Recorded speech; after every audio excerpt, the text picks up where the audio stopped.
Et oui, bonjour à tous. Les franciliens ont jusqu'au 8 juin pour remplir leur déclaration en ligne ou vérifier que les cases pré-remplies sont correctes. Mais après une année 2020 particulière, on est nombreux à se poser des questions. Peut-on déduire des frais liés au télétravail? Faut-il déclarer sa prime Covid? Pour y répondre, je reçois ce midi Maureen Maris. Bonjour. Bonjour. Et merci d'avoir accepté notre invitation. Vous êtes conseillère en gestion de patrimoine. Pour commencer, le prélèvement à la source a été mis en place il y a 2 ans. Pourquoi on doit continuer quand même à remplir une déclaration ? Parce qu'en fait, la déclaration aujourd'hui ne concerne que les revenus qui sont connus de l'administration fiscale.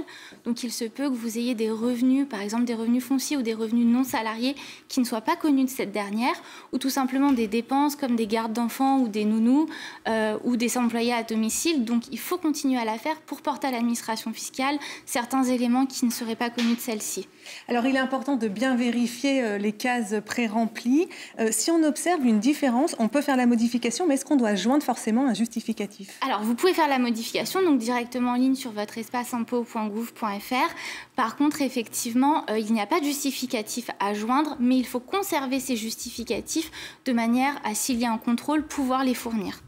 On poursuit avec cette question pour ceux notamment qui ont reçu une prime Covid l'an dernier. Est-ce qu'ils doivent la déclarer? Non, parce que la prime Covid, si elle n'excède pas 1 500 €, n'est pas soumise à imposition. Elle n'a donc pas besoin d'être déclarée.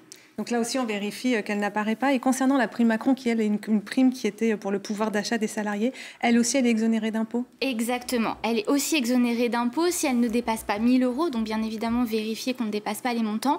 Et 2 000 €, petite subtilité, pour les entreprises qui mettraient en place un plan de participation et d'intéressement avant la fin de l'année.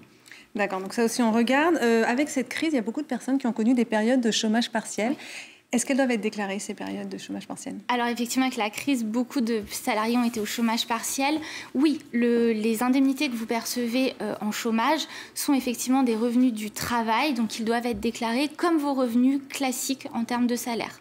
Et normalement, ils apparaissent déjà, ils font partie des cases pré-remplies? Tout à fait, ils font partie des cases pré-remplies. Vérifiez bien les montants avec les imprimés fiscaux qui vous sont envoyés par votre employeur ou par les caisses en question. Vérifiez bien. Par exemple, normalement, ne transmet. Par exemple. Donc vérifiez bien les informations, corrigez-les si nécessaire, mais elles doivent être déclarées et seront soumises à impôt. Alors arrêtons-nous un instant sur ces chiffres. En 2020, les impôts sur le revenu ont rapporté 87 milliards d'euros à l'État. À titre de comparaison, la TVA en avait rapporté 216 milliards l'an dernier.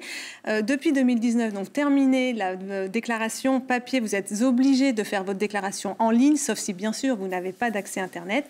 Et la date limite pour la remplir, c'est le 8 juin, je vous le rappelle. Maureen Maris, si on oublie de vérifier ou si on oublie de remplir sa déclaration, qu'est-ce qu'on risque? Qu'est-ce qui se passe? Alors, il y a 2 choses. J'oublie de vérifier ou j'oublie de la remplir. Si on oublie de vérifier, comme on l'a dit tout à l'heure, on est aujourd'hui en déclaration automatique. Donc, finalement, pas d'incidence, sauf s'il y a des modifications à faire. Mais vous pourrez toujours faire les modifications après la date butoir. La deuxième chose, c'est j'oublie de le déclarer, donc je ne déclare pas à l'administration. Là, j'encours des pénalités. Donc, les pénalités sont de 10% supplémentaires du montant de l'impôt que j'aurai à payer.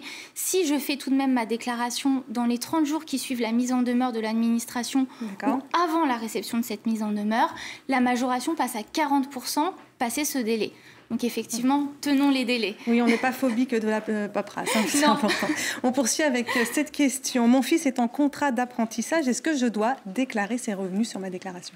Si votre fils est rattaché à votre foyer fiscal, effectivement, vous devez déclarer ses revenus. Ce sont des revenus du travail qui sont soumis à impôt. Maintenant, il y a un abattement. L'abattement est de 18 655 €. Donc, jusqu'à ce niveau, il faut les déclarer, mais il n'y aura pas d'imposition. Le surplus sera soumis à impôt.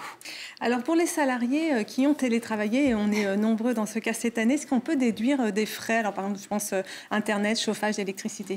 Alors, effectivement, beaucoup ont été en télétravail l'année dernière et de nouveau cette année.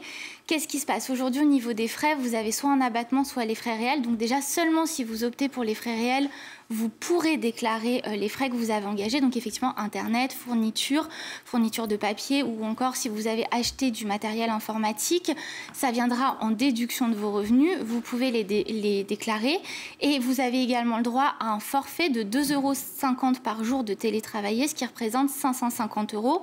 Attention, si vous avez touché une allocation de votre employeur qui vous a permis par exemple, d'acheter du matériel informatique ou des sièges, cette allocation n'est pas soumise à imposition, mais il ne faudra pas la rajouter dans les frais. Il faudra bien déduire de vos frais ce que vous avez reçu de votre employeur. Parfait. On poursuit avec cette question pour ceux qui ont donné de l'argent à leurs enfants en difficulté financière cette année encore à cause de la crise. Est-ce que c'est une somme qu'on peut déduire de ces impôts? C'est tout à fait possible, effectivement. On fait ce qu'on appelle, on aide nos enfants, donc on répond à une obligation alimentaire. Vous avez le droit de les déduire dans une certaine limite, là encore. C'est 5 959 € par enfant et cette limite peut être poussée à 11 958 si jamais votre enfant est marié, pacsé, qu'il a des enfants et que vous avez subvenu à ses besoins. Parfait. Il y a des justificatifs à fournir? Non, pas. Toujours pas de justificatif. Par contre, comme précédemment, on conserve les justificatifs. S'il y avait besoin, il faut vraiment que ce soit une dépense réellement engagée. Dernière question. Cette fois, c'est Séverine qui nous la pose. Son père est décédé il y a 3 mois. Est-ce qu'elle doit remplir la déclaration d'impôt de son père? Elle doit la remplir. Elle doit déclarer les revenus qui ont été perçus du 1er janvier jusqu'à la date du décès et qu'elle coche bien dans les premières pages de la déclaration que la personne est décédée. Eh bien, merci beaucoup, Maureen Maris, d'avoir répondu à toutes nos questions. Je rappelle que vous êtes conseillère en gestion de patrimoine. Et pour ceux qui rencontreraient des difficultés dans leur déclaration, sachez que la Direction générale des finances publiques a mis en place un numéro de téléphone et vous pouvez aussi les contacter via votre espace personnel sur le site impôts.gouv.fr. Demain, on parlera de la pollution numérique parce que faire une visioconférence ou envoyer des fichiers lourds par mail, ce n'est pas si virtuel que ça. On attend vos questions à cette adresse. On vous dit tout @francetv.fr. Merci.